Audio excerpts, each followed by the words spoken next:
comfortable and your loved ones are well. And if you or they are not, I hope that we all, they all, you all recover quickly and easily. This is Tarot Talk on Green Ink Radio, an experience for the curious mind, and I'm your host, Mystic Cat, and I'm just going to get right into it. This is a lot, isn't it? I've been doing a lot of extra work for my day job, which I feel extremely fortunate to still be able to work and be paid for. But it has also added layers of complexity and effort to my everyday life. And that's caused me to put off doing tarot talk, but I just can't leave you all hanging, especially with Saturn on the move and Mars driving this all forward at breakneck speed. So, yeah. Let's start with a quick review of the January Tarot Talk podcast I did, where I looked at the Saturn-Pluto conjunction in Capricorn.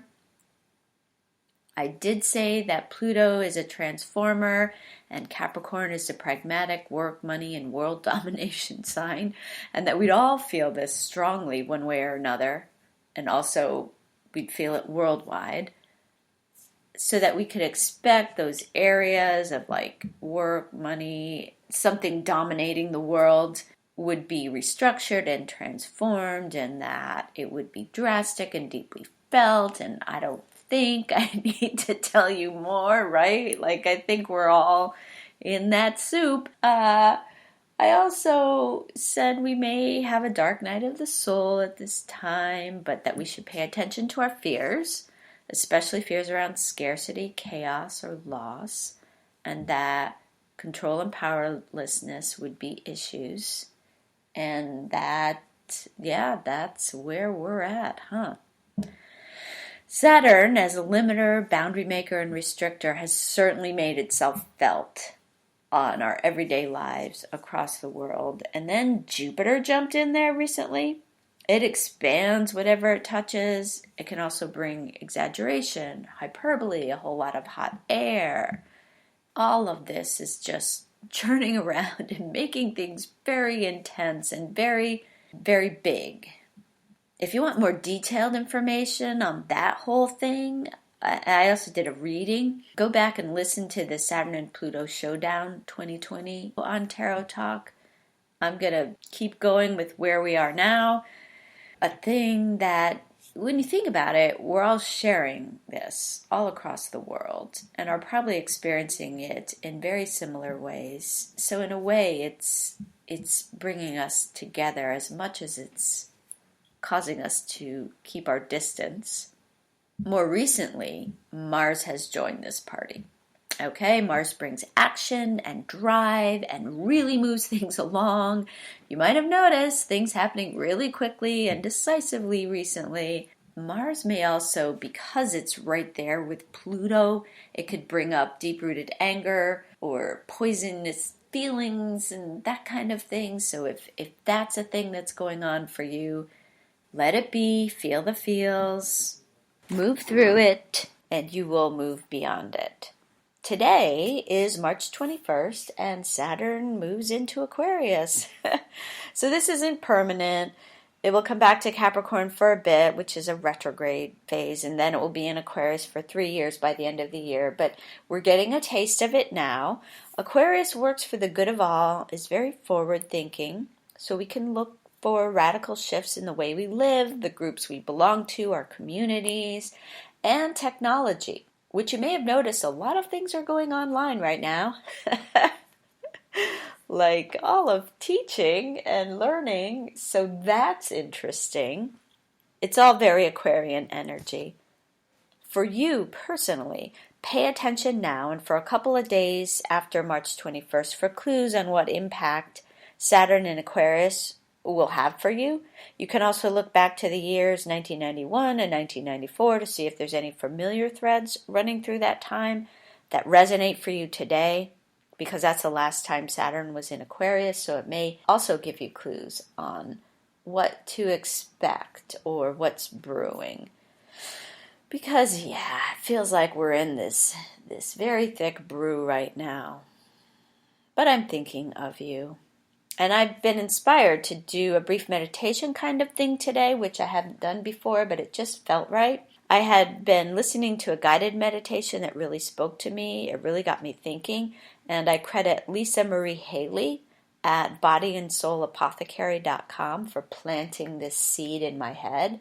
She does podcasts too, and they're definitely worth listening to. And she brought something up that I hadn't considered. Corona. Corona is a halo of light. And I hadn't really thought about that. I hadn't thought about the beauty of that.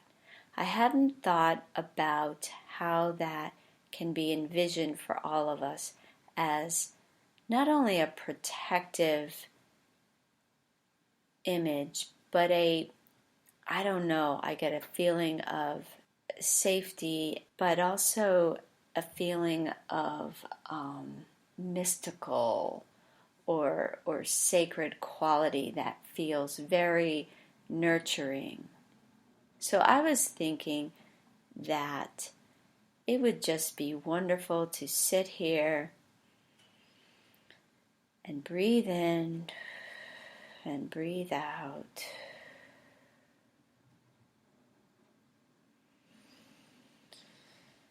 And breathe in and breathe out.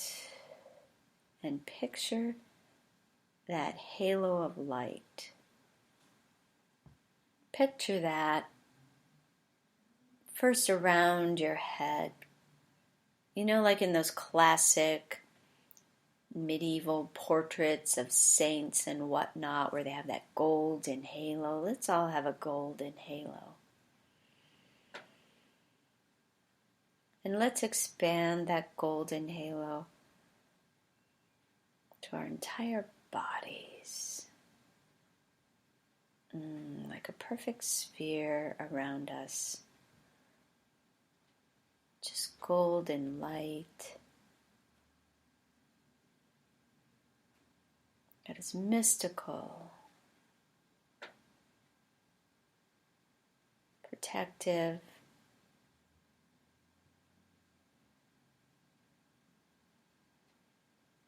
that is a blessing of care and nurturing and love.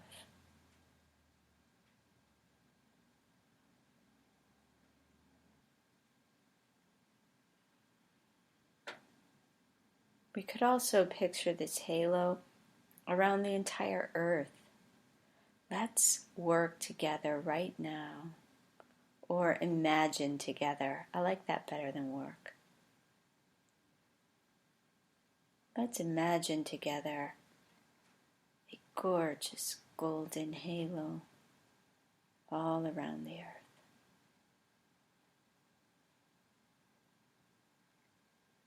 Stretches as far as we can see. It brings us all under one glorious golden halo of light.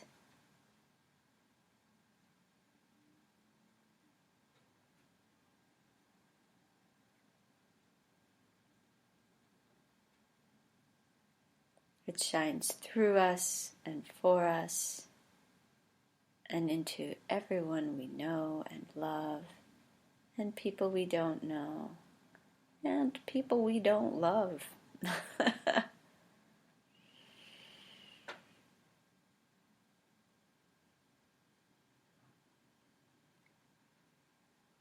And we are all our own halos, our own golden spheres within the greater golden sphere.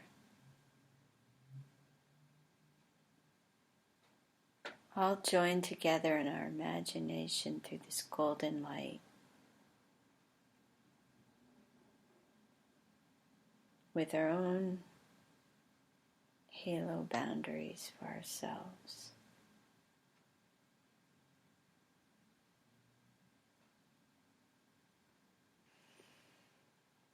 Oh, that feels better. It feels a lot better. I hope you feel better too.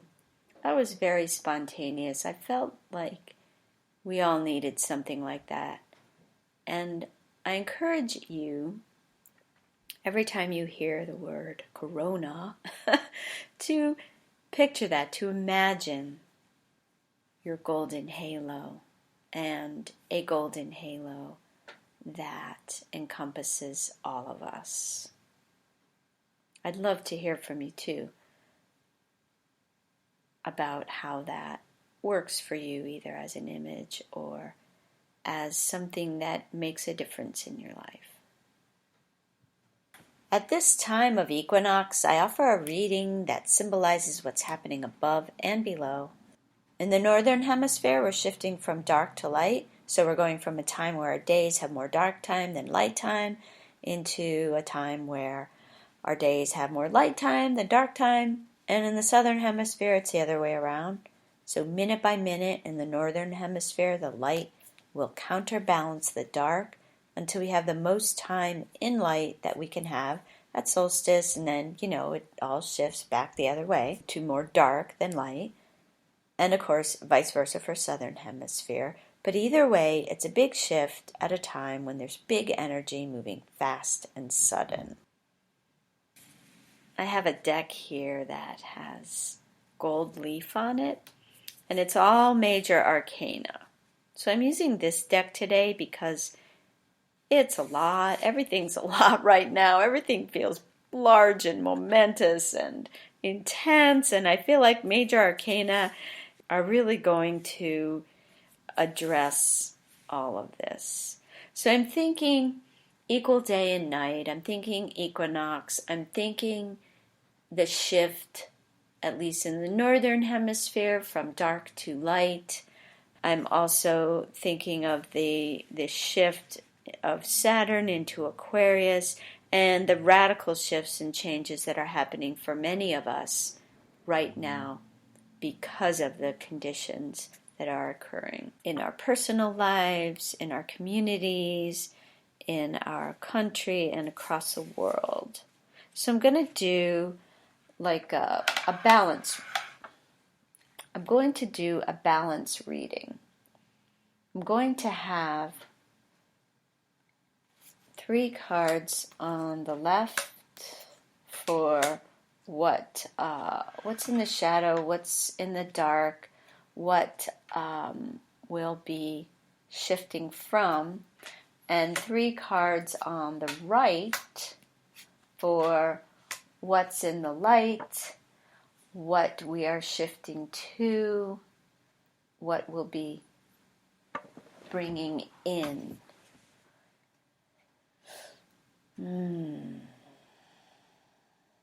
Okay, well, here's some interesting information. The first card that I have in the shadow, on the shadow side, is Judgment. Judgment, the end of a major cycle. And the astrology has been telling us this for ages, that we are in a major cycle. We are looking at radical shifts and changes at this time. The next card is the World. Yes, it's affecting the whole world. I'm telling you right now, I didn't say it, but the Judgment card is reversed, which for me makes it more internal and personal. So I feel like this radical internal shift is happening for everyone in the world. That it's an internal, like a consciousness shift, a cycle ending that will have great effects on our consciousness, on our internal selves, and it's happening worldwide, and it's affecting all of the world. The card I have here, it's got a couple little cherubs holding up a sphere, reminding me of that golden halo thing. But anyway, so it feels like an uplifting thing. It feels like an uplifting thing that this cycle is ending and that we are all shifting internally. The third card is the Hanged Man, which indicates we need to leave something behind, and we need to make a major perspective shift. This Hanged Man is reversed as well, which interestingly, from my point of view, makes it upside up. So instead of this person on this card hanging upside down, they're upright, but they're hanging upside down, in the card. Anyway, you know what I'm saying, I hope. It's this huge perspective shift that's ending a major cycle in an internal level for all of us, which will, of course, change the world. If all of us change on the inside, then everything on the outside changes because it's connected. And that sounds so cliche. We're all connected, but we are. And you can't change the inside without something on the outside also changing. So I see that happening. I see that we've been doing a lot of shadow work, and it's shifting our perspective. It's ending a cycle. It's uplifting us. And now we're about to move into the next phase, the next cycle. So the first one I have in the next cycle, the cycle of light, get this, it's the devil. Which I'm like, why is that in the light? Why isn't that in the dark, right? But it's not without sense. Like, it makes sense. It looks like, and this one is also reversed. So I feel like in the light, many of us will purge those negative self-destructive tendencies. I feel like any kind of exploitation or people taking advantage of us, using us exploiting ourselves and doing wrong and harm to ourselves is something we'll be examining and purging in the light. It's something we'll be letting go. It's something that needs to shift, that needs to come to the light and be not exposed so much as seen, acknowledged, and then released. The next card is the Chariot, also reversed. Actually, all of these cards in the light are reversed. So the Chariot moves us along. It gives us forward momentum. I think Mars is helping us with that as well. Yeah, this brings progress and advancement, which I relate to the Saturn and Aquarius aspect that is upcoming.